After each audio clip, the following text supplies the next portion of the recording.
आप सबके हमारा प्रणाम बा। जय माँ की संगीत में और सुमन लोकगीत के चैनल पे, गीत गाँव के चैनल पे आप सबका स्वागत बा लोकगीत शुक्ला चैनल पे। हाँ। बता दिया अपन भूल गए ना।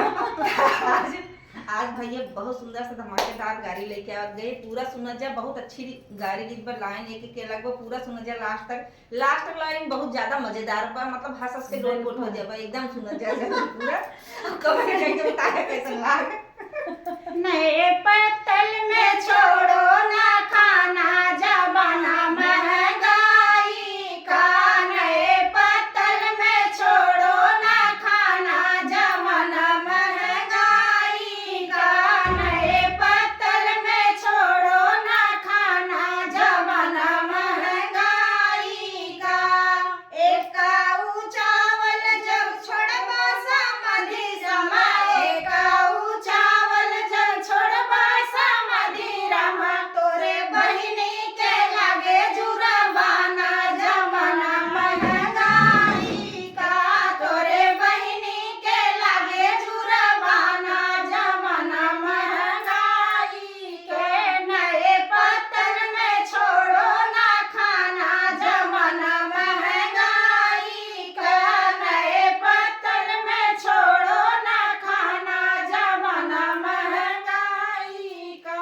एक काऊ पूड़ी जब छोड़बा दुल्हे रमा, एक काऊ पूड़ी जब छोड़बा दुल्हे रमा, तोरे मम्मी के लागे जुरबाना, जमाना महंगाई का।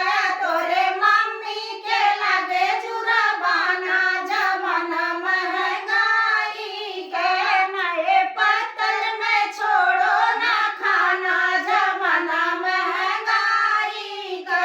नए पत्तल में छोड़ो ना खाना, जमाना महंगाई के।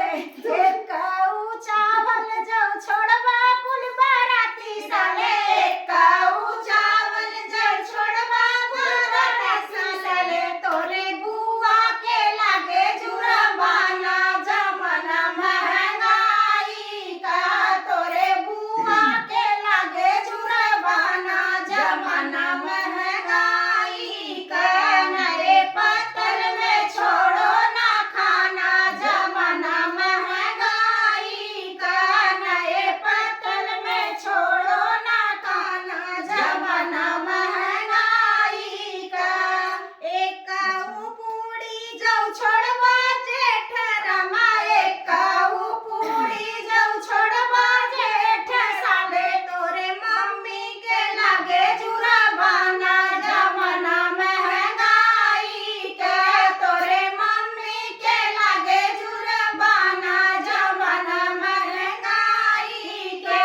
नए पत्तल में छोड़ो ना खाना, जमाना महंगाई का।